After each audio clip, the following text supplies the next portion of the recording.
Tokyo Olympics opening ceremony kicks off games like no other. Here's how to watch. Tokyo. It's an opening ceremony like no other. The 2020 Tokyo Olympics finally kicked off on Friday, having retained its name but little else in the year since it was delayed by COVID-19. The Games began while still in the shadow of COVID-19, with the Japanese capital under a state of emergency and many of the country's residents adamantly opposed to holding the world sporting event at all. And persevering in the face of the pandemic quickly emerged as a theme in the first moments of the ceremony, which began at 8 p.m. local time in Tokyo's Olympic Stadium and included a moment of silence for those who died. The creators have tried to place this ceremony in its time, said, today, anchor Savannah Guthrie, who co-hosted the broadcast with NBC sportscaster Mike Tirico.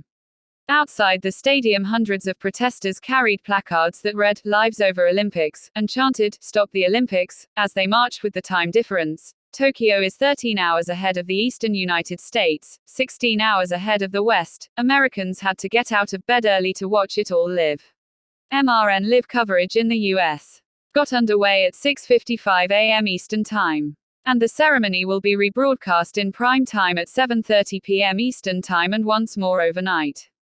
Those who did tune in saw dozens of dancers building an Olympic village and raising Olympic rings, all made from the wood of trees that grew from seeds brought to the Japanese capital by athletes when it last hosted the Summer Games in 1964.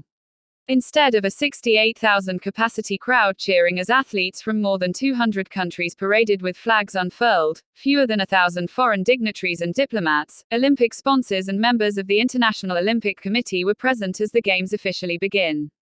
Japan's Emperor Naruhito was among the guests, as was First Lady Jill Biden. They and everybody else in the stadium were wearing masks against the virus.